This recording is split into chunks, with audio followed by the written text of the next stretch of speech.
மிதுலை காட்சி படலத்தை முடிச்சு கோசிகனும் என்று சொல்லக்கூடிய விஸ்வாமித்திரன் ராமலட்சுமணர்கள் மிதுலைக்குள்ளே வருகின்ற பொழுது மிதுலையினுடைய குலுகுருவாய் இருக்கக்கூடிய சதானந்தர் எதிர்பட்டு அவர்களை வரவேற்று அவர்களை பார்த்து அவர்களுக்கான ரிசப்ஷன், ஏன்னா அவர் தான் ரிசப்ஷன் கமிட்டியில இருக்காரு, அதனால ரிசப்ஷன் எல்லாம் கொடுத்து அவரை கூட்டுண்டு வரார். அப்படி வருகின்ற பொழுது சதானந்தர் இந்த ரெண்டு பேரையும் பார்க்கிறார். ஏன்னா அவங்களுக்கு சதானந்தருக்கு ராமலட்சுமணரை தெரியதான் செல், ஏன்னா அவர் மிதுலத்தான் இருக்கார். ஆகவே யார் அப்படிங்கிற ஒரு எண்ணம் வரும். அப்படிங்கிறதுனாலே விஸ்வாமித்திரர் ராமனை அறிமுகப்படுத்தக்கூடிய பாட்டை பத்தி போன வாரம் பார்த்தோம். இந்த பாட்டு அருமையான பாட்டு. வடித்த மாதவா கேட்டி இவ்வள்ளல் தான் இடித்து வெங்குரல் தாடகை யாக்கையும் அடுத்து என் வேள்வியும் நின் அன்னை சாபமும் முடித்து என் நெஞ்சத்து இடர் முடித்தான் என்றான். இவர் சொன்ன வார்த்தை என்ன, விஸ்வாமித்திரர் வார்த்தை என்ன போட்டிருக்கார்? என் நெஞ்சத்து இடர் முடித்தான். இதுல இருந்து என்ன தெரியுது? விஸ்வாமித்திரர் ஆனானப்பட்ட எல்லாவற்றையும் விட்ட தவ நிலையில் இருக்கக்கூடிய விஸ்வாமித்திரருக்கு கூட ஏதோ மனசுக்குள்ள இடர் இருந்திருக்கு. அந்த இடரை களைத்தவன் யார்? ராகவன் என்று சொல்லக்கூடிய ராமன். தவசிகளுக்கே இடர் இருக்கும் என்று சொன்னால் அவர்கள் சேரக்கூடிய இடம், அதே அவங்க அப்பா கிட்ட தானே சொன்னார் தசரதன் இடத்துல. ஞாபகம் இருக்கா? விஸ்வாமித்திரர் சொல்லும் போது என்ன சொன்னார்? என்னை போல் முனிவர்களுக்கு பிரச்சனைன்னு சொன்னா ஒண்ணு நாங்க இந்திரலோகம் போவோம், இன்னொன்னு வைகுண்டம் போவோம், மூன்றாவது தசரதா உன்னுடைய நாட்டை தேடி வருவோம், ஆகவே உன்னை தேடி வந்தேன்னு பேசினார். விஸ்வாமித்திரர் சொன்ன வார்த்தை அது என்ன? என்னை போல் இருக்கக்கூடிய முனிவர்களுக்கு ஏற்படக்கூடிய பிரச்சனையாக இருக்கு. அப்போ அந்த இடத்திலே தசரதனுக்கு பதிலாக ராமன் நின்று அவனுடைய இடரை முடித்தான். இதுலயே ஈஸியா புரிஞ்சுக்கலாம். என்ன புரிஞ்சுக்கலாம் அப்படின்னு பார்த்தா, தசரதனின் வழியிலே ராமன் நின்றான். தந்தையை மீறாத தனையனாக ராமன் இல்லையா? அப்ப என்ன அழகான ஒரு ஒப்புமையை கம்பன் கொடுக்கின்ற பொழுதே, கம்பன் வார்த்தைய வெச்ச வார்த்தையிலேயே அழகாக நம்மளுக்கு ஒரு குறிப்பை சுட்டி காட்டுகிறார். என்ன சொல்றார்? தந்தை சொல்லை மீறாதவன் ராமன். என் இடர் முடித்தான். எதனால முடிச்சான்? முதல்ல என்ன பண்ணான்? தாடகையை கொன்றான். அடுத்து என் வேள்வியும், அதை விட முக்கியமானது நின் அன்னை சாபமும் முடித்து. உங்க அம்மாவுடைய சாபத்தையும் முடிச்சு வச்சாம்பா. இப்ப சதானந்தனுக்கு இந்த கேள்வி, இந்த விஷயத்தை கேட்கின்ற பொழுது அவனுக்கு எப்பேற்பட்ட ஒரு விஷயம் புரிஞ்சிருக்கும். நம் முன்னாடி நிற்கின்றது பரம்பொருள். அவனுக்கு அரசல் புரசலா அவங்க அம்மாக்கு ஏற்பட்ட சாபமும் அதற்கான விமோசனமும் அவருக்கு தெரிஞ்சிருக்கணுமா இல்லையா? ஏன்னா கௌதம முனிவர் சொல்லுகின்ற பொழுது என்ன சொன்னார்? ராமன் அவதாரம், ராம அவதாரத்திலே நாராயணன் வருகின்ற பொழுது அவரால் உனக்கு சாப விமோசனம்னு சொல்லிவிட்டார். சதானந்தர் முன்னாடி இந்த வார்த்தை சொல்லப்படுது. கௌசிகன் சொல்றான். என்னன்னு சொல்றான்? இந்த வள்ளல் உங்க அம்மாவுடைய சாபத்தை முடித்தான் என்று. சதானந்தனுக்கு மனசுக்குள்ள என்ன இருந்திருக்கும் சார்? சாட்சாத் பரம்பொருளை பார்க்கிறேன் இருக்குமா இல்லையா? ஏன்னா கௌதமன் சொல்லி இருக்கக்கூடிய சாபம், கௌதமன் சாப விமோசனத்தை அகலிகைக்கு சொல்லியிருக்க விஷயம் சதானந்தருக்கு குறிப்பா தெரிஞ்சிருக்கும். அதற்காகத்தான் அவங்க அம்மா வெயிட் பண்றாங்கிறது அவனுக்கு தெரியும். இப்போ அவங்க அம்மாவுக்கு சாப விமோசனம் ஏற்பட்டது என்று சொன்னால் அதை தீர்த்து வைத்தவன் நாராயணனாகிய பரம்பொருள் இங்கே ராமன் என்கின்ற உருவிலே நிற்கிறான் என்று சொன்னால் என்னன்னு சொல்றது சதானந்தனுக்கு.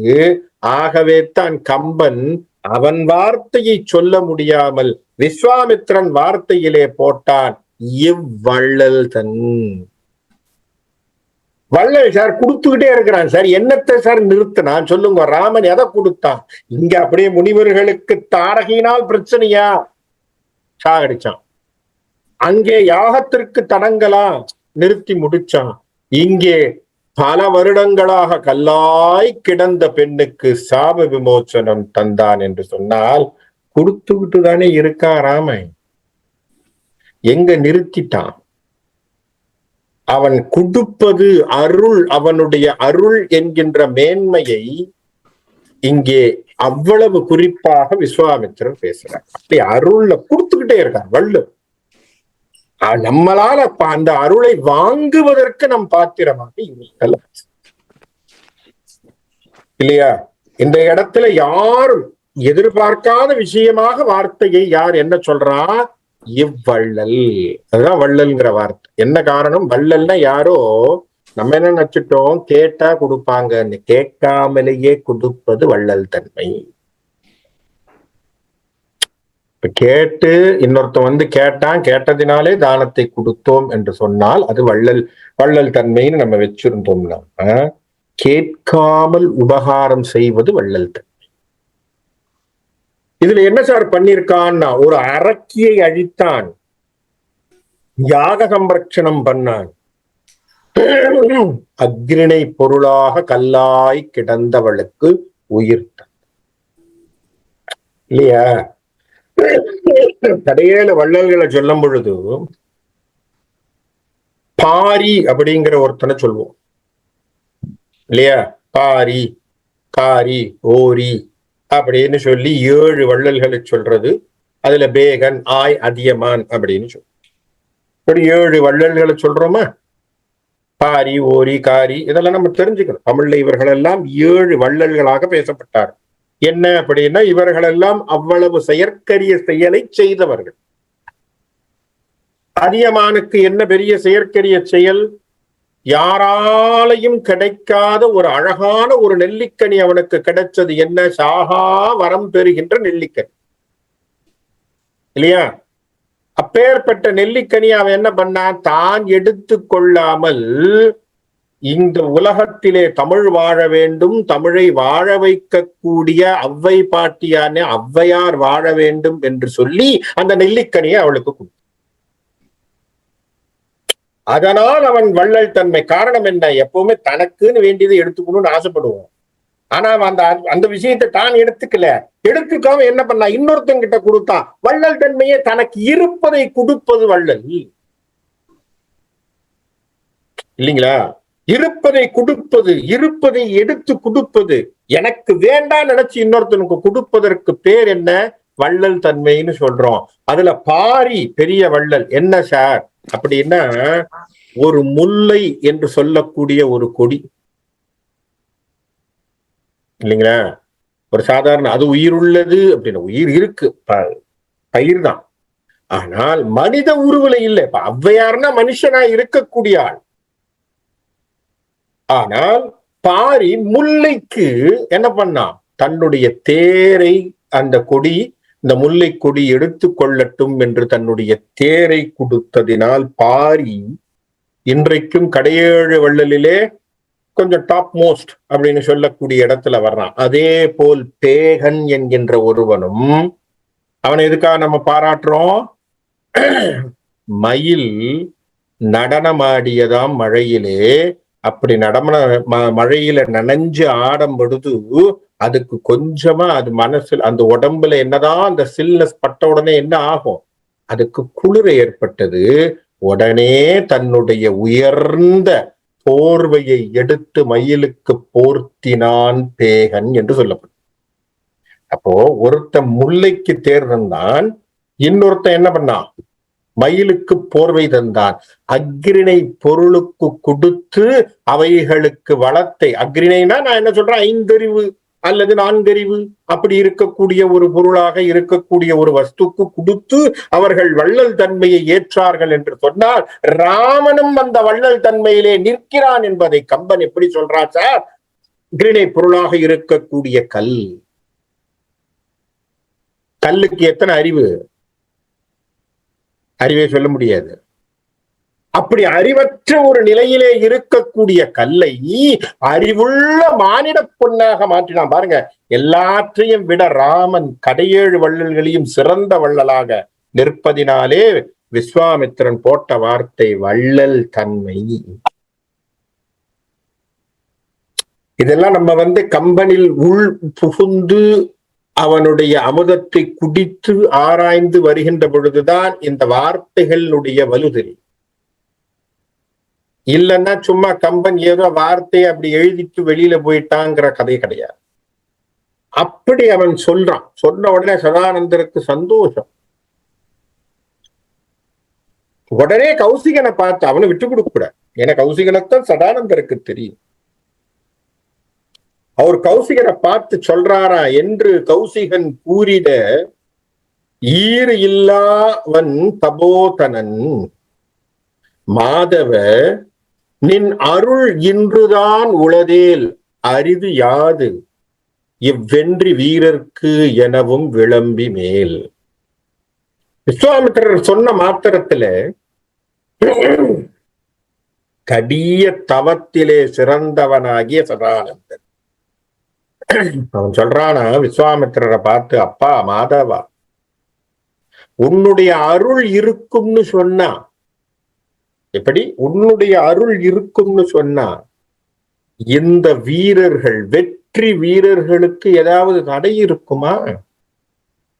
எதுவும் கிடைக்காதுன்னு ஏதாவது இருக்க போகுதா? விஸ்வாமித்திரரே, உன்னுடைய அருளினாலும் இவர்களுக்கு இன்னும் மென்மேலும் சிறப்புகள் கூடுகின்றன என்பதனை சதானந்தர் சொல்லி, இப்ப ராமனை பார்த்து விஸ்வாமித்திரனுடைய சரித்திரத்தை சதானந்தர் சொல்ல, விஸ்வாமித்திரனுடைய சரித்திரத்தை ராமன் கேட்கப் போகிறான். அழகான ஒரு கட்டம். அது சொல்றதுக்கு முன்னாடி சதானந்தர் அந்த ராமனை பார்க்கிறாராம். ராமரை பார்க்கின்ற இடத்திலே கம்பன் சில வரிகளை போடுகின்றான். அருமையான வரிகள். ராமனுடைய முகத்தை பார்த்து பேசுறான். என்ன சார்? எல் இல் பூவையும், எல் இல் பூவையும். எல் அப்படின்னு சொல்லும் பொழுது எள்ளு இல்ல, எள்ளுதலுக்கு இல்லாத, எள்ளுதல்னா நகைப்புக்கு இடம் இல்லாத, பழிப்பதற்கு இடமில்லாத பூவையும், பூவை போல் இந்திர நீலமும். இந்திர நீலம் அப்படின்னு சொல்லக்கூடிய, இந்திர நீலம்னா இந்திர தனுசில் இருப்பதை போல், ரெயின்போல் இருக்கக்கூடிய ப்ளூ கலர் இந்திர நீலம்னா. இந்திர நீலம்னா இந்திரனை தேடக்கூடாது. இந்திர நீலம்னா இண்டிகோன்னு சொல்றோம் இல்லையா, அதுல ஒரு ப்ளூ கலர் மாதிரி ஒண்ணு வரும், அந்த ரெயின்போ கலர். அது இந்திர நீலமும் அள்ளல் வேளையும். அள்ளல் வேளையும். அள்ளல் அப்படின்னு சொன்னா இந்த இடத்துல யார சொல்றாராம்? கடல். இந்த கடல் இருக்கு பாருங்க, இந்த கடலுக்குள்ள சேர் இருக்குங்கிற, சேருள்ள கடலும். கடலுக்கு என்ன கலர்? அது ஒரு கலர் இருக்கா? எல்லா கலரும் நல்லா யோசிச்சுக்கிட்டே வாங்க. எல்லா கலரையுமே அவர் ப்ளூ கலரோடு ஒத்து பேசிக்கிட்டே வருவார். சரியா? எல்லில் பூவையும் இந்திர நீலமும் அல்லல் வேளையும் அம்புதச்சாலமும் மேக கூட்டமும் வில்லும் வீயுடை பானலும் மலர்ந்த பூக்களை, அதுவும் நீலோத்பல பூக்களை கொண்ட மேவும் மெய் வள்ளல் தன்னை. அப்படி அந்த உடம்புக்கு அப்பேற்பட்ட கலர், இந்த கலரை கொண்டிருக்கார். என்ன மாதிரியான கலர்? இதுதான் மேகசியாமம்னு சொல்லக்கூடிய கலர். அவர் நீல வண்ணனாய் இருக்கிறார் இல்லையா? அப்படி இருக்கக்கூடிய வள்ளல் தன்மை மிக்க மேவும் மெய் வள்ளல் தன்னை மதிமுகம் நோக்கி அவருடைய முகத்தை பார்த்து சதானந்தர் விஸ்வாமித்திரனுடைய கதையை சொல்ல போற. இப்ப இதுல போட்டிருக்கக்கூடிய வார்த்தைகள் எல்லாம் நீங்க பாத்தீங்கன்னா தேர்ந்தெடுக்கப்பட்ட ஒரு குறிப்பிட்ட நிறமாக வைத்தாலும் கூட இதுல ஒவ்வொன்றும் பாருங்க. முதல்ல சொல்லும் பொழுது எல் இல் பூவையும், பூவை என்று சொல்லுகின்ற பொழுது பூ என்று சொல்லக்கூடிய ஃப்ளவர், அந்த பூவினுடைய ஒரு மென்மைத்தன்மையாக இருக்கக்கூடிய ஒரு தன்மையை சொல்லுவதான ஒரு விஷயம். அடுத்தது இந்திர நீலம் என்று சொன்னால் ஆகாயம் என்று சொல்லக்கூடிய ஒன்றை அவர் குறிப்பாக சொல்கிறார். சேருள்ள, அதாவது அள்ளல் வேளையும் அப்படின்னு சொல்லும் பொழுது சேருள்ள கடல் என்று சொல்லுகின்ற பொழுது நீர்த்தன்மை நிறைந்த கடலை சொல்லுகிறார் இல்லையா? அம்புத சாலமும் என்று சொல்லுகின்ற பொழுது மேக கூட்டத்தை பற்றி பேசுகிறார். வில்லும் வி உடை பானலும் என்று சொல்லும் பொழுது மலர்ந்த பூக்களை கொண்ட நீலோத்பலத்தை உடையவராக அப்படின்னு பேசுறாரு. இப்போ இந்த இடத்துல அவர் கொடுத்திருக்கக்கூடிய ஒப்புமை பாருங்க, ஒவ்வொன்னும் ஒவ்வொரு விதமான ஒரு ஒப்புமைகளை வச்சிருக்க. ஒன்னும் வானத்தை பேசுறார், இன்னொன்னு மேக கூட்டத்தை பேசுறார், இன்னொன்னு நீரை பேசுகிறார், இன்னொன்று பூவை பேசுகிறார், இன்னொன்று நிறத்தினுடைய அம்சத்தை பேசுகிறார். அப்போ இந்த பேசுகின்ற அத்தனை பொருள்களிலையும் நாம என்ன பார்க்கிறோம்?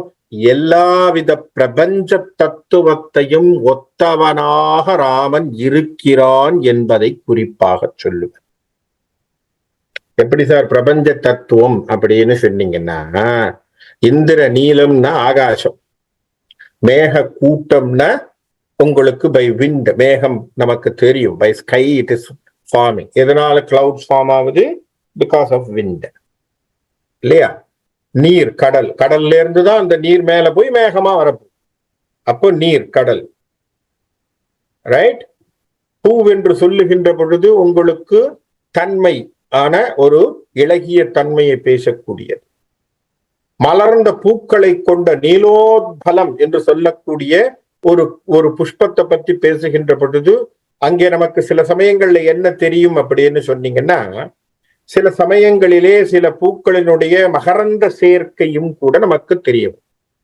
இப்ப மகரந்த சேர்க்கையினுடைய ஒரு அமைப்பு, இப்படி எல்லாவற்றினுடைய கலவையாக இருக்கக்கூடிய ஒப்புமைகளை வைத்து ராமனுடைய மேனி வந்தது. அப்படின்னா என்ன? பிரபஞ்ச தத்துவத்தின் பொருளாக ராமன் அங்கே இருக்கிறான். பிரபஞ்ச தத்துவத்தின் பொருள். காரணம் என்ன? மேல் லெவல்லையும் இருக்கான், கீழ் லெவல்லையும் இருக்கு. தன்மையாவும் இருக்கான், பூவாவும் இருக்கான். பூன்னு சொன்னா வாசனையாவும் இருக்கான், நிறமாவும் இருக்கான். யோசிச்சு பாருங்க எப்படி பேசுறாரு பாருங்க. பூவிலே தன்மை, மென்மை என்பதுதான் பூ, வாசம் என்பது பூ. அதுல பிரிச்சிட முடியுமா? பிரிக்க முடியாது. அது அதனுடைய குணம். நீல கலர் அப்படிங்கிறது நீலோத்பலம் அப்படின்னு சொன்னா நீலம். அந்த நீலத்தை பிரிக்க முடியுமா? முடியாது. அதனுடைய தன்மை அது பிரபஞ்சத்தோடு எப்படி ஒட்டி இருக்கோ, எப்படி பூவிலிருந்து மென்மையை பிரிக்க முடியாதோ, பூவிலிருந்து மனத்தை பிரிக்க முடியாதோ, பூவிலிருந்து நிறத்தை பிரிக்க முடியாதோ, ஆகாசத்திலிருந்து மேகத்தை பிரிக்க முடியாதோ, இந்திர நீலத்திலிருந்து நீலத்தை பிரிக்க முடியாதோ, அதுபோல் பிரபஞ்சத்தோடு ஒட்டி இருப்பவன் ராமன் என்பதை பேசிவிட்டான் கம்பன். சேர்ந்திருக்கான் சார், அவனை எங்கே இருந்து பிரிக்கிறது? அதனாலதான் அங்க சொல்லிட்டு மேவும் மெய் வள்ளல் என்று பேசி. அப்பேற்பட்ட வள்ளல் யாரு? பிரபஞ்ச தத்துவத்தோடு நிற்கக்கூடிய ராமன். அவனுடைய முகத்தை பார்த்து என்ன பேசுறான்? இப்ப பேச போறான் என்னது? விஸ்வாமித்திரனுடைய கதையை. அதையும் எப்படி ஆரம்பிக்கிறான்னு பாருங்க. சதானந்தர் அவனை பார்த்து என்ன சொல்றார்? நறுமலர் தொடை நாயக, நறுமலர் தொடை நாயக அப்படின்னா என்ன? மனமுள்ள மலர்களை அணிந்த நாயகனே, நான் உனக்கு அறிவுறுத்துவென் கேள். அருந்தவன் இறை என புவி ஈர் இல் பல் ஆண்டு எலாம் முறையினன் புறந்தே அருள் முற்றினான். இவனுடைய கதை யார்?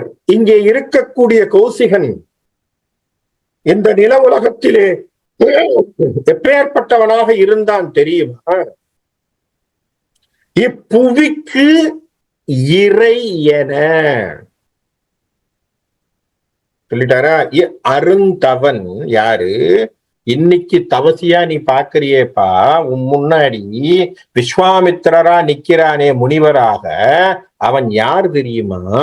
அவன் இந்த நில உலகத்தில் அரசன், இறை இப்புவிக்கு. அவன் யாரு? ஒரு அரசன். எப்படி இருந்தான்? ஈறு இல் பல் ஆண்டு எலாம். எல்லை இல்லாத, ஈறு இல் அப்படின்னா என்ன அர்த்தம்? எல்லை அற்ற பல ஆண்டு காலங்கள் அந்த நாட்டை ஆண்டு கொண்டு, முறையினன் எப்படி ஆண்டான்? முறையோடு ஆண்டான். தப்பா ஒண்ணும் செய்யல, முறையோடு ஆண்டான். புறந்தே அரச நீதிப்படி ஆண்டு அருள் முற்றினான். கருணை நிரம்பி இருந்தவனாக இருந்தான். அவன் என்ன பண்ணா? இவன் இன்னைக்கு நீ பாக்குறியப்பா விஸ்வாமித்திரன் சொல்லக்கூடிய ஒருத்தன். அந்த விஸ்வாமித்திரன் என்பவன் யார்? அவன் ஒரு அரசனாக இருந்தவன். என்ன குறிப்பு? ராமா, அவனும் சத்திரியன்தான். அவனுக்கு அஸ்திர சஸ்திரங்களும் தெரியும். அவனுக்கு வீரம்னா என்னன்னு தெரியும். அவன் தான்ப்பா அவனுக்கு ரைட்டான guide to guide you for the war tactics. புரியுறதா? சதானந்தன் சொல்லி கொடுத்தா சரிப்பட்டு வராது. காரணம் என்ன சொல்லுங்க? சதானந்தன் பிராமணன்.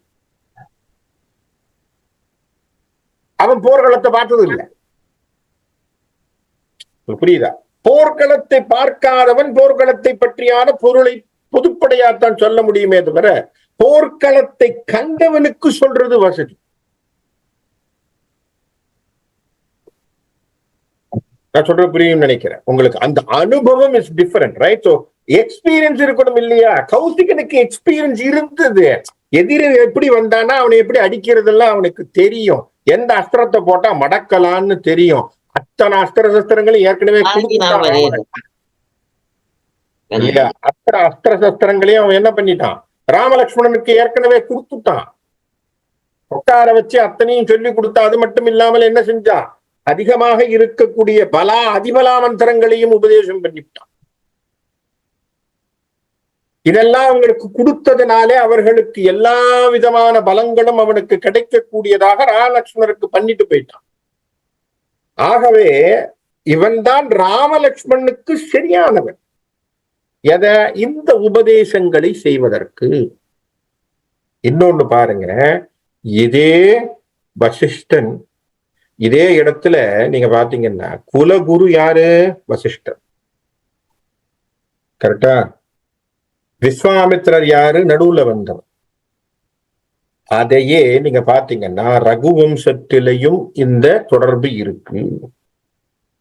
ராமன் காலத்துல மட்டும் இல்லை, ராமனுக்கு முன்னாடி இருந்த மூதாதையர்கள் ஒருவனுக்கு விஸ்வாமித்திரன் அருள் செய்திருக்கிறார்.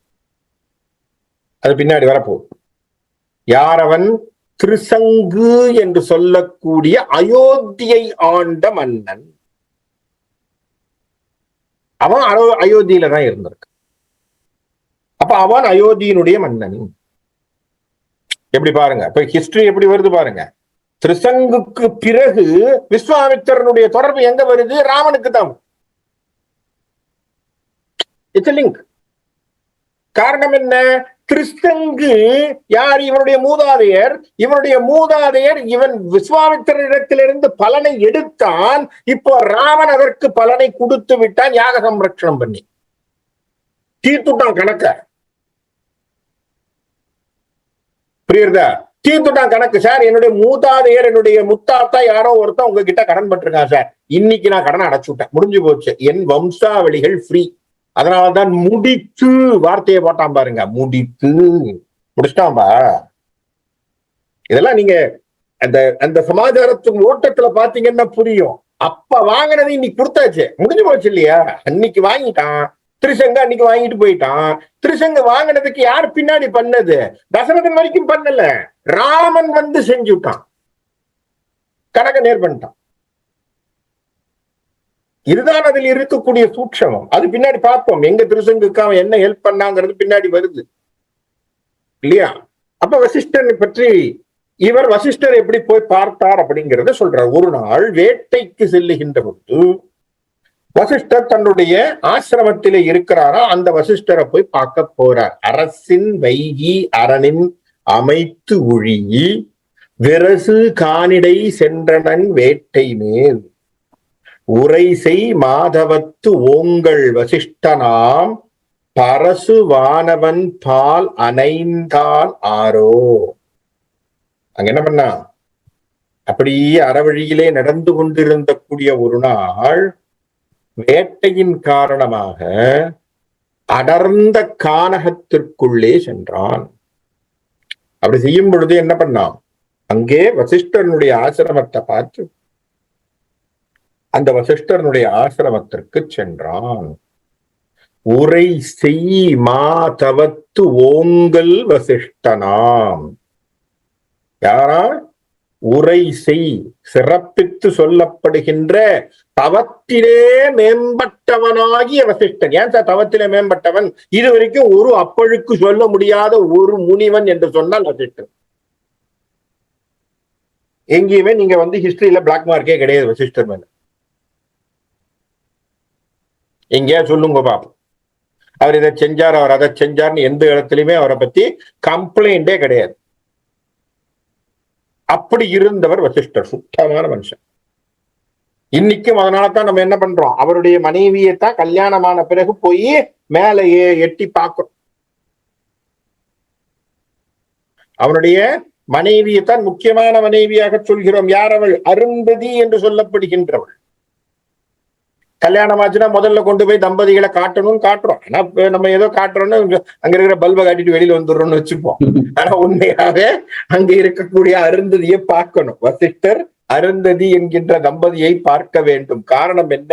அருந்ததி தவத்திலே சிறந்தவளாக, கற்பி நிலையிலே சிறந்தவளாக, வசிஷ்டர் எப்படியோ அந்த ஈக்குவலுக்கு அருந்ததி இருந்தது. அதனாலதான் அருந்ததியை சொல்றோம் இல்லையா? அதை நம்ம பார்க்கணுங்கிறது அதனுடைய ஒரு சமாச்சாரம். அதுல என்னன்னா, இந்த அருந்ததி நட்சத்திரம் வந்து என்னன்னா பகல் நேரத்திலையும் தெரியுமா, அது சயின்ஸ். அது என்னன்னா சூரியன்ல இருந்து ஒரு மடங்கு திரும்பி நிக்கக்கூடியதான ஒரு நட்சத்திரமா இருக்கும். ஒரு ஆங்கிள் பார்க்கணும், அந்த அளவுக்கு உங்களுக்கு பார்க்க முடியும் என்று சொன்னால் ரொம்ப சிம்பிள். விஷனரி பவர் ரொம்ப கிளியரா இருக்குன்னு அர்த்தம். ஃபர்ஸ்ட் ஆஃப் ஆல் ரொம்ப simple. Medically we are testing the daughter-in-law. சிம்பிளா. அவளுக்கு விஷன் சரியா இருக்கா தெரியுதா? அம்மா இருந்ததுன்னா நம்ம எதையோ பார்த்துட்டு மண்டைய அப்படின்னு வெளியில வர்றது இல்ல. அருந்ததியை பார்க்கின்ற பொழுது அங்க ஒரு விஷன் பார்வை வேணும். காரணம் என்ன? Visionary issues. அதற்காக சொல்லப்பட்டது. அதுவும் ஒரு சயின்ஸ். அதுக்கு பின்னாடி ஒரு பயாலஜிக்கல் இஷ்யூஸ் இருக்கு. இது மெடிசன். ஏன்னா உங்களுக்கு வந்து பாத்தீங்கன்னா சூரிய நமஸ்காரம் பண்ணி பண்ணி கண்ணை வந்து நமக்கு அந்த சூரிய தேஜஸை பார்த்து ரெடி பண்ணிக்கணும் இல்லையா? அதே போல் பெண்களுக்கும் சூரியனை போன்ற கதிரை கூட பார்க்கக்கூடிய அளவிற்கு கண் இமைகள் தயாராக இருத்தல் அவசியம் என்பதற்காக அருந்ததியை பார்க்க வைக்கிறது. இதெல்லாம் வாழ்க்கையில இருந்த தத்துவங்கள் திருமணத்தில். இப்ப நம்ம திருமணம் வேற மாதிரி ஆகி போச்சு. அது ஏதோ சோசியல் கான்ட்ராக்ட் மாதிரி உள்ளுக்குள்ள பூந்துன்னு கதையை பேசுறதும், அங்க ஐயா என்ன சொல்றாருன்னு மண்டபத்துல யாருக்கும் தெரியாது, அவர் பாட்டை ஏதோ கத்திட்டு இருக்காரு. இவங்க எல்லாம் ஒரு மூலையில எல்லாம் பேசிட்டு இருக்கு. பாதிக்கு மேல எல்லாம் கீழே போய் ஷார்ட் ஈட் சாப்பிட்டு இருக்கு. யாருக்கு என்ன நடக்குதுன்னே யாருக்கும் புரியல. கடைசியில எல்லாம் தாலி கட்டும் போதுதான் எல்லாம் போய் ஒவ்வொரு சத்தம் போட்டு கையை தட்டி எல்லாம் சத்தம் போட்டு கையை கொடுத்து அதெல்லாம் பண்ணி ஒரு அட்டகாசம் பண்ணி வெளியில வந்துடுறோம். அவ்வளவுதான். கல்யாணம் ஆனாலே முதல்ல அவர் என்ன சொல்லுவார், என்னோட குரு சொல்லுவார், கல்யாணமாயி தாலி கட்டின பிறகு கை கொடுக்காதே தம்பதி இடத்திலே. என்ன காரணம்?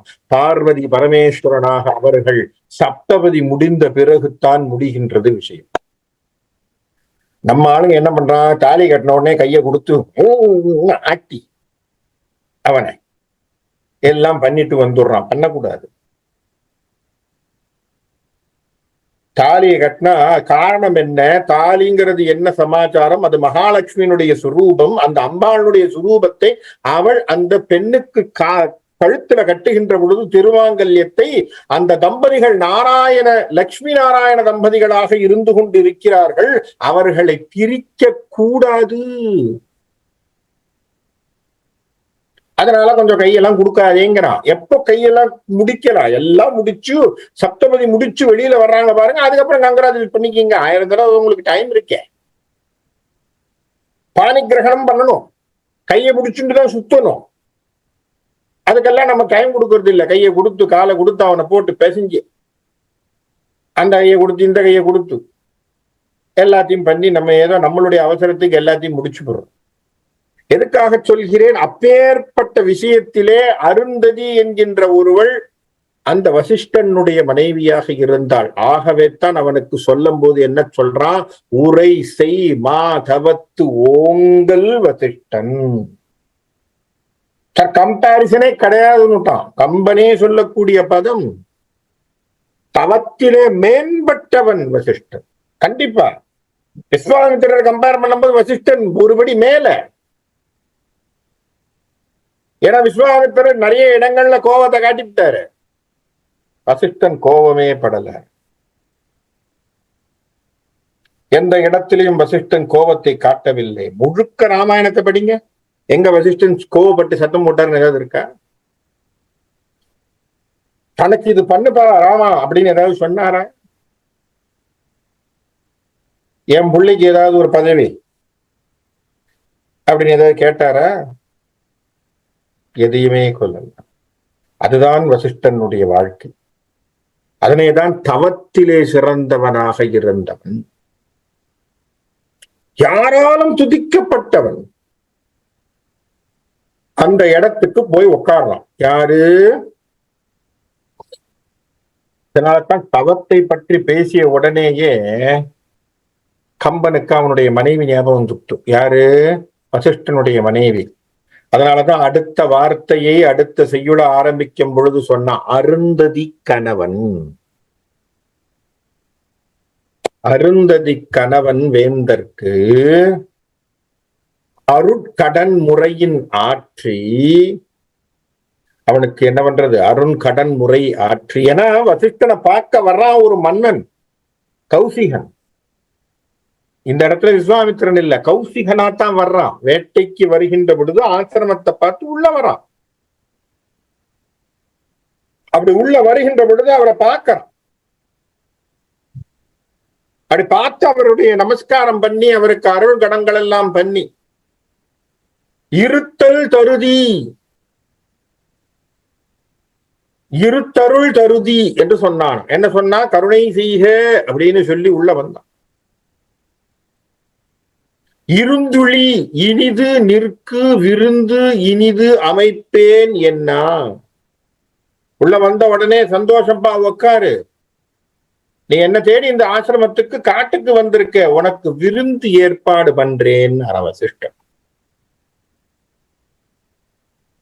எப்படி இவன் எப்படி யோசிச்சிருப்பான் கௌசிகன், என்னைய இவன் காட்டுல உட்கார்ந்துகிட்டு நமக்கு விருந்து கொடுக்குறேன்னு சொல்றானே, இவனுக்கு எப்படி முடியும் இல்லையா? நாமளே எத்தனையோ ஆர்டர் பண்ணாலும் நேத்து போட்ட இன்ஸ்டா கார்ட்ல இன்னி வரைக்கும் வந்து ஷேர்ல எதுவும். இவன் நினைச்சாலும் வால்மார்ட்டோ பக்கத்துல இல்ல, இவன் எப்படா பெருசா நமக்கு விருந்து வைக்க போறான்னு மனசுல நினைச்சிருப்பான். கௌசிகன் யோசிக்கிறான். இவர் என்ன சொல்றாரு வசிஷ்டர், அப்பா உட்காரு, சந்தோஷம் வந்து பார்த்ததுக்கு, இருந்துழி உட்கார், இனிது நிற்கு விருந்து இனிது அமைப்பேன், உனக்கு விருந்து கொடுக்கிறேன்பா அப்படின்னு சொல்லி அவர் உட்கார வச்சார். இவர் ஆச்சரியமா பார்த்துட்டு இருக்கார். ஏன்னா அந்த காலத்துல தவ முனிவர்களுடைய வீட்டுல விருந்துன்னா என்னவா இருக்கும் சொல்லுங்க பார்ப்போம். ஒரு முனிவன் போய் வீட்டுல, நீங்க முனிவர் தவசியான முனிவரை போய் பாக்குறீங்க, முனிவர் விருந்து வைக்கிறேன்னு சொன்னார், என்ன எதிர்பார்க்க முடியும்? 2 பாலம் இல்லையா, ஒரு பழத்தை கொடுப்பார், மாடு இருக்கலாம், மாட்டுல இருந்து பால் கொடுக்கலாம், அப்புறம் தயிர் கொடுக்கலாம், இல்லையா கஞ்சி கொடுக்கலாம், இல்லை அழகழைகளை கொடுக்குற மாதிரி எதையோ ஒண்ணு கொடுக்கலாம். இதைதான் நம்ம எதிர்பார்க்க முடியும். விருந்துன்னா நம்ம என்ன நினைப்போம்? இதைத்தான் கொடுப்பாங்கன்னு நினைப்போம். இவர் சொன்னார், என்ன சொன்னார்? இனிது விருந்து படைக்கிறேன், உட்கார்றப்பா, உட்கார்ந்து நல்ல அழகான விருந்தை கொடுக்குறேன் அப்படின்ட்டார். சொல்லிட்டு இவர் என்ன பண்ணார், என சுரபியை விழித்து, யார் சுரபி? காமதேனுவை கூப்பிடுறார். நந்தினி பசு கூப்பிடுறார், மாமா. பாருங்க, இதுதான் வசிஷ்டனுடைய குணத்தன்மை. இங்கெல்லாம் பார்த்து வியக்கணும், இதெல்லாம் தெரிஞ்சுக்கணும். பெரியவங்க எப்படி இருந்திருக்காங்க பாருங்க. மன்னன் வேட்டையில வர்றான், அவனுக்கு சத்திரியன் வேட்டையில வரக்கின்ற போது அவனுக்கு சாதாரணமா நீ திரும்பி சாப்பாடு போட்டாலும் அவனுக்கு தெரிவிட்டு வராது. அவனுக்கு உருப்படியே விருந்து கொடுக்கணும். விருந்து கொடுக்கணும் என்ன பண்ணணும்? அதுக்கேற்ற மாதிரியான பொருட்கள் அவனுக்கு வேண்டும். உடனே என்ன பண்ணா, அந்த சுரபி என்கின்ற காமதேனுவை கூப்பிட்டான். அம்மா, இவன் என்ன சொன்னா, இவன் இது பண்ணல, கமாண்ட் கொடுக்கல. நல்லா ஞாபகம் வச்சுக்கோங்க. வசிஷ்டன் சுரபியை பார்த்து, காமதேனை பார்த்து, சரி சரி 1 2 3 4 மொத்தம் கணக்கு பார்த்துக்கோ, இத்தனை இலை, இது வடை பாயாசம் அப்பளம் அப்படின்லாம் அவர் கணக்கு சொல்லல. அவர் என்ன சொன்னார், மக்களை பார்த்துக்கிட்டு அந்த சுரபியை பார்த்த உடனே என்ன பேசுறார், நீயே சுரந்தருள் அமிர்தம் என்ன. ஏன்னா காமதேனுங்கிறது பெரிய பசு. ஏன்னா நம்ம வீட்டுல இருக்கக்கூடிய பசுன்னு நம்ம நினைச்சுக்கப்படாது. நம்ம வீட்டு பசுவா இருந்தா கூட சிலர், எனக்கெல்லாம் தெரிஞ்சு என்னுடைய தாத்தா பாட்டி எல்லாம் அந்த காலத்துல சொல்லுவார், அங்க ஒரு கோனார் பால் கறப்பார். பால் கறக்கிறதுக்கு முன்னாடி அந்த பசு மாட்டை நமஸ்காரம் பண்ணி அந்த மடியை தொட்டு கும்பிட்டு, அம்மா லக்ஷ்மி பாலை குடுமான்னு சொல்லி பால் கறப்பார். இதை தாத்தா சொல்லி கேள்விப்பட்டிருக்கேன். அம்மா உன் மடியை ஏந்தி நிக்கிறேன், நீ பாலை குடுமான்னு சொல்லி கறப்பாராம். சொல்லுகின்ற பொழுது தாத்தா சொல்லியிருக்கார், அந்த குவளைகள் எத்தனையோ அத்தனையும் நிறையும். இன்னைக்கு அப்படியே வச்சிருக்கிறோம். அது கேட்கவே இல்லையா பாவம், அது அப்படியே காம்புல கொண்டு போய் டியூபை சுருகி மொத்தமா இழுத்து அது எல்லாத்தையும் போட்டு சக்க முறை உரியிற மாதிரி உருவிட்டோம் டைரி ஃபார்ம்ஸ்ல. அது பாவமா இருக்குது. அதுக்கு என்ன வேணும், அதனுடைய கண்ணுக்குட்டிக்கு எவ்வளவு கொடுக்கணும், அதெல்லாம் நம்ம யோசிக்கிறது இல்லை. எதுக்காக சொல்கிறோம்? தன்மையோடு வாழ்ந்த காலங்கள் வேறு. வசிஷ்டன் பேசுறான், அது ஒரு மாடுன்னு நினைச்சு நீ குடு அப்படின்னு கமாண்ட் கொடுக்கல. என்ன சொன்னா, நீயே சுரந்தருள் அமிர்தம் என்ன, நீயே குடுமா அப்படின்னு சொல்லி அருள் மறை சுரந்தது அன்றோ. அப்படி சொன்னதுதான் போதும். தாமரை கொட்டுது பொருட்கள், என்னென்ன தின்பண்டங்கள் உண்டோ அத்தனையும் கொண்டு வந்து கொட்டுறான் இல்லையா. காமதேனு சுரபி அப்படியே கொண்டு வந்து அத்தனை சுவையும் உடுக்கக்கூடியதும் கொடுத்தான். அறுசுவைத்து ஆய உண்டி அரச நின் அணிகத்தோடு பெருக என அழித்து வேந்தோடு யாவரும் துய்த்து வின்றை நறுமலர் தாரும் வாசக்கலவை நல்கலோடும் உரு துயர் தனித்து மன்னவன் உய்து உணர்ந்து உரைகளுற்றான். அறுசுவை உணவு அவனுக்கு. யோசிச்சு பாருங்க, அவனுக்கு மட்டும் இல்லை, எல்லாருக்கும். சுற்றி வந்த காவலாளில இருந்து அத்தனை பேரும். நீ அணிகத்தோடு பெருகு, நீ போ உன்னுடைய குரூப்போட உட்காந்து நல்லா சாப்பிடுங்க. வேந்தோடு யாவரும் துய்த்த பின்பு, நல்லா சாப்பிட்ட பிறகு மனமிக்க வாசக கலவையை, மனமிக்க கலவையான சந்தனம் யாவர்க்கும் அளித்து அத்தனை பேருக்கும் கொடுத்திருக்கான். அந்த காலத்துல ஒரு வழக்கம் உண்டு. இன்னைக்கு அந்த வழக்கம் கெட்டு போச்சு, அது இல்லை. சாப்பிட்ட பிறகு சந்தனம் கொடுப்பா. ஓகே, இன்ட்ரெஸ்டிங்கான விஷயம். சந்தனம் யூஸ்வலி என்ன சொல்றாங்கன்னா, சாண்டல் அப்படிங்கிறது ஆயுர்வேதிக்ல it has a cooling effect. நீங்க சாப்பிட்ட பிறகு வயிறு இருக்கு பாத்தீங்களா, வயிற்றுக்கு அசிடிட்டி ஃபார்ம் ஆகும் நிறைய. வயிறு சாப்பிட்ட பிறகு சந்தனத்தை எதுக்கு கொடுப்பான்னா வயிற்று மேல தடவுவாங்க,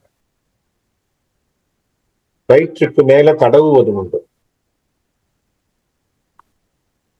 அப்ப அப்படி தடவுகின்ற பொழுது அந்த உஷ்ணம் என்பது சரியாக மாறும்.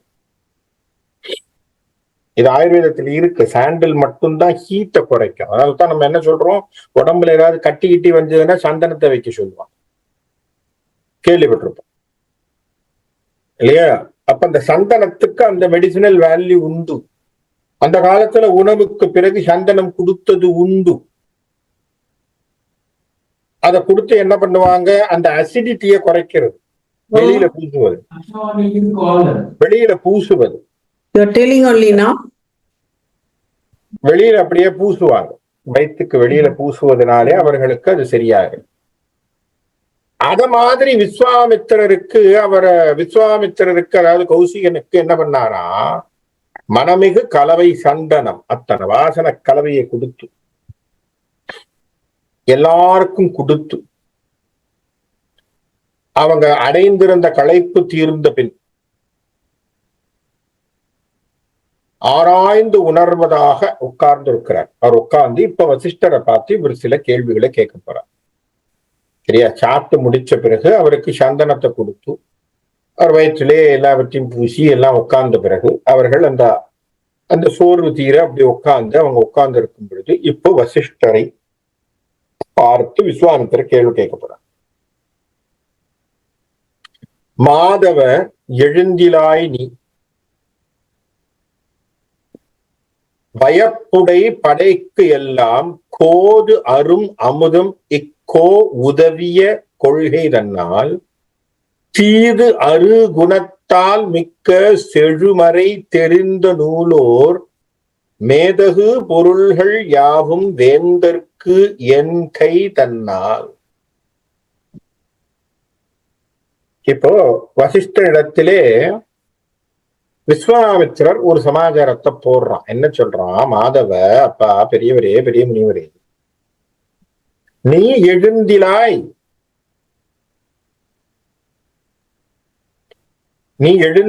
நீ என்ன பண்ற, இந்த இருப்பிடத்திலிருந்து எழுந்திருமீர் இல்லை.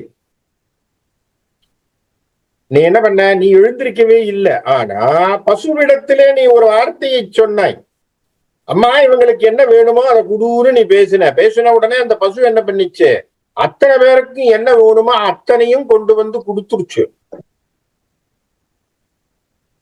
இல்லையா? அப்படி கொடுத்து உதவியதுனாலே நான் உங்களை ஒரு கேள்வி கேட்கிறேன். குறைவில்லாத நற்குணங்களை கொண்டவராக, வேதங்களில் சில பெரிய கலைகளையும் மற்றவரையும் உணர்ந்தவராகிய நீர், உங்களுக்கு தெரியும் தானே, இப்படி ஒரு வார்த்தையை போடுறார். என்னவா போடுறார், மேதகு பொருள்கள் யாவும் வேந்தற்கு. உங்களுக்கு தெரியும் தானே, என்ன உலகத்துல பெரிய பெரிய விஷயங்கள் எதுவுமே யாருக்கு கொடுக்கணும், மன்னனுக்கு தான் கொடுக்கணும். அப்படின்னா என்ன அர்த்தம், இவன் சொல்லாம சொல்றது என்ன, அந்த சுரபியை என்கிட்ட கொடுத்துருன்னு விஷயம் அதுதான். மேதகு பொருள்கள் யாவும் வேந்தருக்கு இல்லையா? சில சமயங்கள் நம்ம என்ன பண்றோம், ட்ரெஷர் கிடைச்சதுன்னா உடனே அது கவர்மெண்ட்டுக்குன்றோம். பெரிய பெரிய விஷயங்கள், அரிய பெரிய விஷயங்கள்லாம் கிடைச்சதுன்னா உடனே நம்ம என்ன சொல்லிடுறோம், இது கவர்மெண்ட் இதுப்பா வந்து இல்லப்பா அப்படின்றோம் இல்லையா? அதை கொண்டு போய் கவர்மெண்ட் கிட்ட கொடுத்துரும், கஜானாட்ட கொடுத்துரும். இது காலம் என்ன, அந்த காலத்து தொட்டு இப்படி வர்றதுதான். பெரிய பொருளா அதை அவர்கிட்ட கொடுத்துடுறது, ராஜாவுக்கு கொடுத்துடுறது. இருக்கிறதுலே பெரிய பரிசா ராஜாவுக்கு சொந்தம். அப்படி நம்ம எடுத்துக்கிட்டது தானே. நூல்களில் படித்தவன் நீ, என்ன வேதம்லாம் படிச்சிருக்க நீ, கலைகளை ஆராய்ந்தவன் நீ, ஆன பெரியோன் நீ, ஆதரவே உனக்கு தெரியும் தானே என்ன மேன்மையான பொருள்கள் எல்லாம் அரசனுக்கு இல்லையா? எனக்கு தானே இப்ப வரணும். அப்போ இந்த நந்தினியும் யாருக்கு சொந்தம்? நீ என்னமோ எழுந்திருக்கல, நீ சொன்ன ஒரு வார்த்தைக்கு நந்தினி அப்படியே தட்டு தட்டா எல்லாம் கொடுத்துட்டான். அப்ப இது ஒரு பெரிய பொருள். எது? நந்தினி. அந்த நந்தினி யாருக்கு சொந்தம்? மேதகு பொருள்கள் எல்லாம் அரசுக்கு சொந்தம். எப்படி அழகா என்ன சொல்றாரு, வசிஷ்டருடைய ப்ராப்பர்ட்டி இவர் பப்ளிக் ப்ராப்பர்ட்டியை மாத்திக்க பார்க்கிறாருன்னு பாருங்க. சோ ஹி டிக்ளேர்ஸ், என்ன சொல்றாரு, வசிஷ்டருடைய ப்ராப்பர்ட்டி இது பேசிக்காவே ட்ரெஸ்பாசிங். என்ன காரணம்?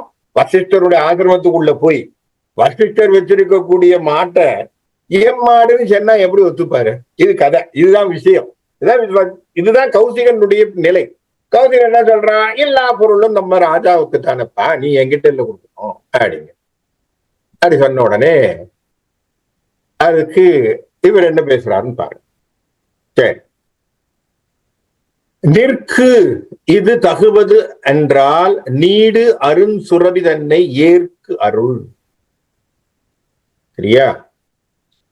உனக்கு இந்த பசு தகுதி உடையது அன்று, நீ வச்சிருக்கிறதுக்கு தகுதி இல்லை. என்ன காரணம்னா நீ சாதாரணமான முனிவன், நான் ராஜா, எனக்காக நிறைய வேலை இருக்கு இல்லையா? எனக்கு நிறைய வேலை இருக்கு. காரணம் என்ன? நான் பெரிய ராஜாங்கம் வச்சிருக்கிறேன், எனக்கு நிறைய ஆட்கள் இருக்காங்க, நான் சொல்ல சொல்ல அது கொடுக்கும், எனக்கு தேவையான வளங்கள்லாம் எடுக்கலாம் இல்லையா? அதனால நீடு சிறப்பு மிக்க இந்த காமதேனுவை எனக்கு கொடுத்தருள்க. முதல் வார்த்தை என்ன சொன்னா, ராஜாவுக்கு சொந்தம்னா, அடுத்தது இது உனக்கு தகுதி உடையதா இல்லேங்கிறான். என்ன சொல்றான், நீ முனிவன் தானப்பா, முனிவனுக்கு இது தேவையா? என்ன அர்த்தம்? முனிவனுக்கு இது லாவிஷுங்கிறான். அதான சொல்ல வர்றது. இது முனிவனுக்கு இது ஆடம்பரம். எது ஆடம்பரம்? நந்தினி காமதேனு என்பது ஆடம்பரம் இல்லையா? அது என்ன வேணா கொடுக்குதே. அதனால அது ஆடம்பரமான ஒரு பசு உனக்கு எதுக்கு? ஏதோ ராஜா மாதிரி எனக்கு இருக்கிறவனா எங்க அரண்மனையில வச்சுட்டு நான் கேட்கும் போதெல்லாம் அது கொடுக்கும் இல்லையா? எனக்கு கொடுத்துக்கிட்டே இருக்கும், நான் மட்டும் கொடுத்துக்கிட்டே இருக்கலாம், அதனால எனக்கு ஒன்றும் பிரச்சனை இல்லை என்றளோடு இயம்பலன் யாதும் பின்னர் வர்க்கலை உடையன் யானோ வழங்கலன் வருவது ஆகின் கொள் வேள் உழவ நீயே கொண்டு அகலுக என்று கூற. இப்ப அழகா வசிஷ்டர் பேசினார் பாருங்க. இவர் சண்டைக்கெல்லாம் போகல, சண்டையெல்லாம் பேசல. என்ன இவர் என்ன சொல்லிட்டார் அழகா, இந்த வார்த்தைகள் எல்லாம் வசிஷ்டரின் வாயில. ஏன் ராமன் இவ்வளவு குணத்திலே உயர்ந்தவனாக இருந்தான் என்று சொன்னால் வசிஷ்டரின் வளர்ப்பு என்பதை நாம் மறுக்கவே. இந்த குணமெல்லாம் ராமனுக்கு அப்படியே இருக்கு. யாரையும் கடித்து பேசாதவன், மூஞ்சி சுடுசுடுனே வச்சுக்க மாட்டானா. வால்மீகி எழுதுறான், என்னைக்கு யாரையும் தூர போன்னு சொன்னது இல்ல. சீ போ தள்ளு, ராஜா வரேன் தள்ளுடா அப்படி பேசவே மாட்டான். சிரிச்ச முகத்தோடையே இன்முகத்தோடு புன்சிரிப்போடு அத்தனை பேரையும் அணுகியவன் ராஜாரன். அதுக்கு காரணம் என்ன? வசிஷ்டன். அதுதான் சார், என்ன கேரக்டர் யார் பில்ட் பண்றாங்கிறது முக்கியம். வசிஷ்டன் பக்கத்துல உட்கார்ந்து பில்ட் பண்ணியிருக்கான் ராமன். அத ராமனுக்கு அப்படியே அந்த ராமனுக்கு மட்டும் இல்ல, சகோதரர் 4 பேருக்கும் பிரச்சனையே கிடையாது. நீங்க யோசிச்சு பாருங்க, எவன் குணம் எவன் இதுல குறைச்சல் நீங்க சொல்லுவீங்க? லக்ஷ்மணனுக்கு குணம் குறைச்சல் சொல்லிடுவீங்களா? பரதனுக்கு குணம் குறைச்சல் சொல்லிடுவீங்களா? அல்லது சத்ருக்கணனுக்கு குணம் குறைச்சல் சொல்லிடுவீங்க? வளர்ப்பு கரெக்டா இருந்திருக்கு பாருங்க வசிஷ்டனிடத்திலே. குருகுலத்துல விட்டு அழகா ட்ரெயின் பண்ணி கேரக்டரை பில்ட் பண்ணி கொண்டு வந்து கொடுத்துருக்க. ஆகவே தான் இன்றளவும் எத்தனை யுகங்கள் போனாலும் ராமனை பற்றி பேசிக் கொண்டிருக்கிறோம், பரதனை பற்றி பேசிக் கொண்டிருக்கிறோம் என்று சொன்னால் வளர்ப்பு வசிஷ்டந்து. இந்த இடத்துல அழகா பேசுறார் பாருங்க. வர்க்கலை உடையேன் யானோ வழங்கலன். அப்பா நான் ஒரு சாதாரண தவசி இல்லையா? நான் யாரு? மரவுரி ஆடைகளை கொண்டவன். வர்க்கலை உடையேன், என்ன உடைய உடைத்திருக்கிற? வர்க்கலை, மர உரி ஆடை அடிந்தவன்.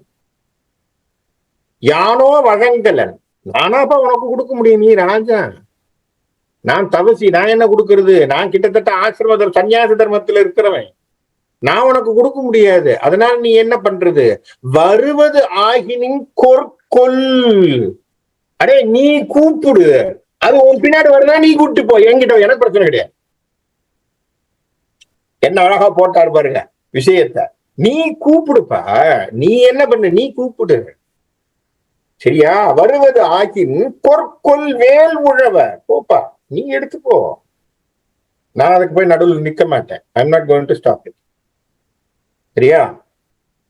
நீயே கொண்டு அகல்க, நீயே கொண்டு போ, நீயே கொண்டு செல்வீராக என்று கூறிவிட்டார். அழகா, நான் கொடுக்க மாட்டேன்னு சொல்லல, நான் தடுக்க போறேன்னு சொல்லல, எனக்கு தாண்டா உரிமை அப்படிங்கிற பேச்ச பேசல, எதுவுமே சொல்லல.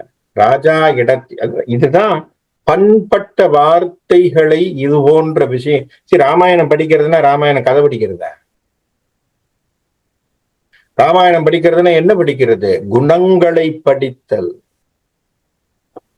ஒவ்வொரு கேரக்டர்ல இருந்து என்னென்ன குணம் அப்படிங்கறத புரிஞ்சுக்கணும். சார், நான் எப்பவுமே எப்ப பார்த்தாலும் படபடான்னு பேசிட்டே இருக்கிறேன். அட்லீஸ்ட் ஒரு 2 வார்த்தை நிதானமாக, அப்பேற்பட்ட அவதாரமே நிதானமா பேசியிருக்கப்பா, நான் ட்ரை பண்றேன் இல்லையா?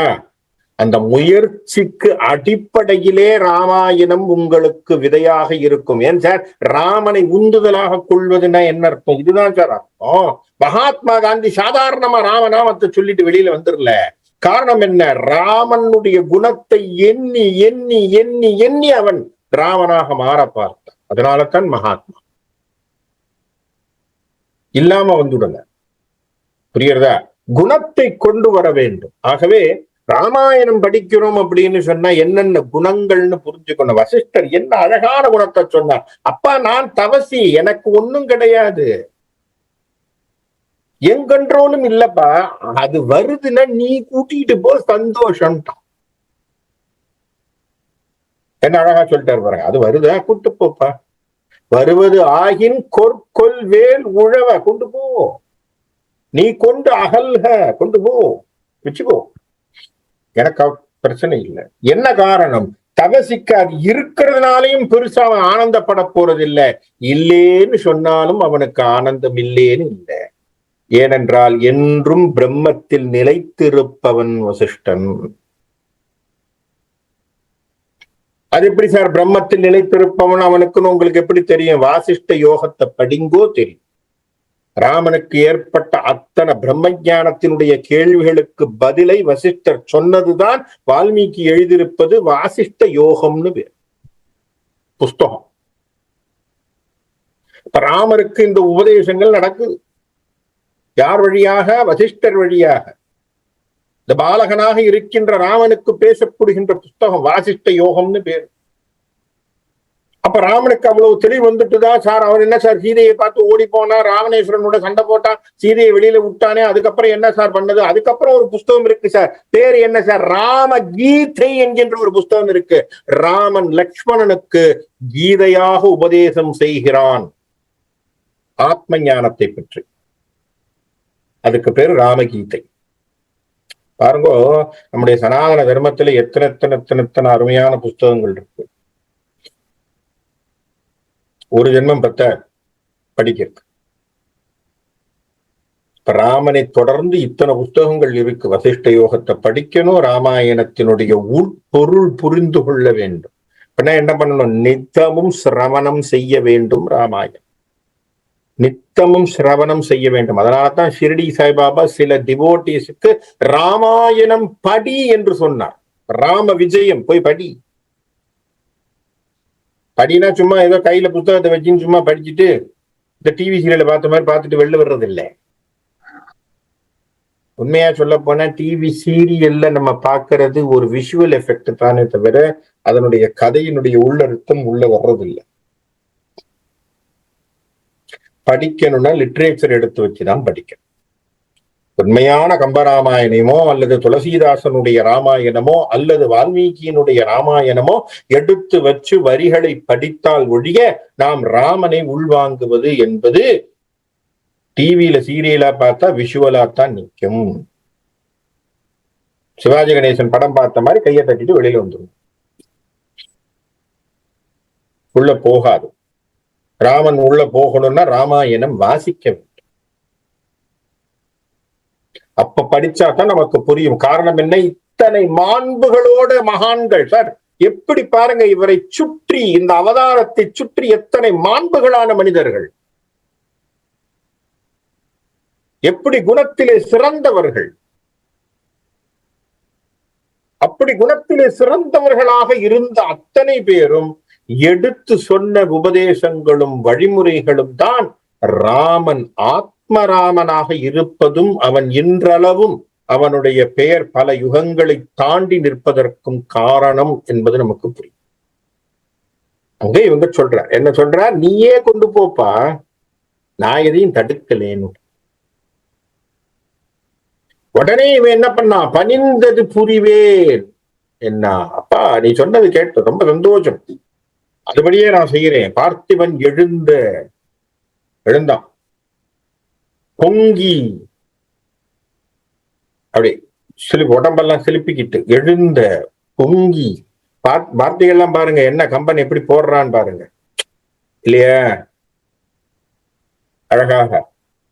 அந்த சொற்கள் எல்லாம் பாத்தீங்கன்னா கிராமர்ல என்ன சொல்றது, நிகழ்கால சொற்களாகவே நிரப்புகிறான் பாருங்க. எழுந்தான் சொல்லல, எழுந்தான் சொல்லல, எழுவான் பேசல, எழுந்த வார்த்தை, பொங்கி. இதெல்லாம் தான் கம்பன்ல நம்ம ரசிக்க வேண்டிய விஷயங்கள். எப்படி போடுறான் பாருங்க, பணிந்தது புரிவே. என்ன, பார்த்திபன் எழுந்த நிகழ்காலம், பொங்கி என்ன பண்ணா, பிணித்தனன் சுரவிதன்னை போனா போய் கட்டினான். அது கயிறை போட்டு கட்டுறதுன்னு வந்துட்டான். பெயருளி பிணியை வீட்டி புறப்படும் பொழுது அவளை பிடிச்சு என்ன பண்ணா, கயிற்றுல கட்டி இழுத்து கிளம்பலான்னு கிளம்புறான். அவளை கையில கட்டி கொண்டு அப்படி புறப்படலாம்னு புறப்படும் போது பிணியை வீட்டி, அதுவும் நிகழ்காலம். அது என்ன பண்ணிச்சான், அந்த கைத்தை அறுத்துக்கிட்டு, இந்த கட்டை அறுத்து வசிஷ்டனை நோக்கி வருது.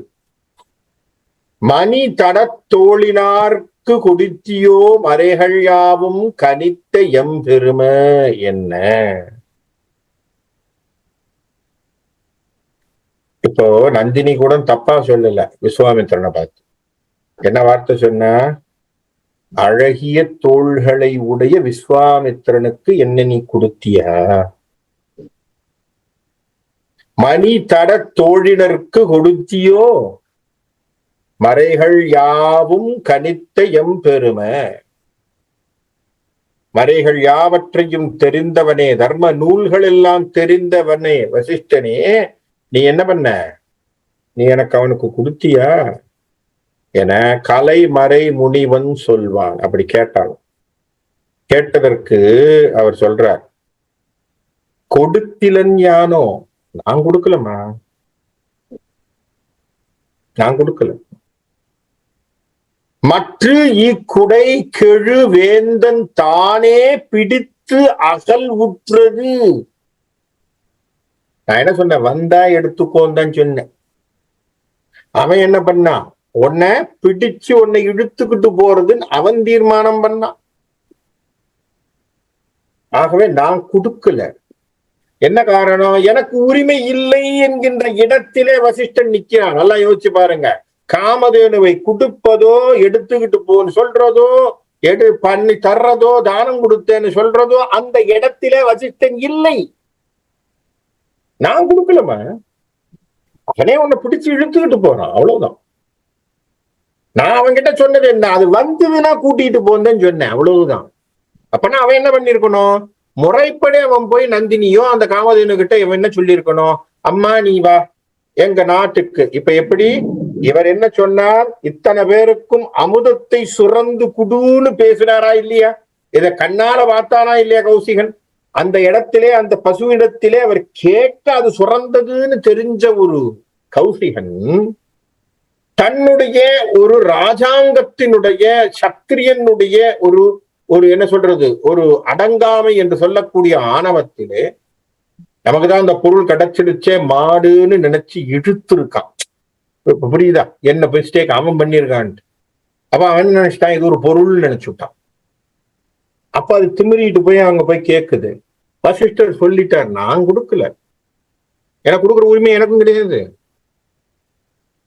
ஏன்னா நீயா வந்த, நீயா என் வீட்டுல இருக்க, நீ என்னை அலங்கரிக்கிறாய், நீ இருப்பதினாலே நான் பெருசா என்ன பெரிய ஆடம்பர வாழ்க்கையை வாழல.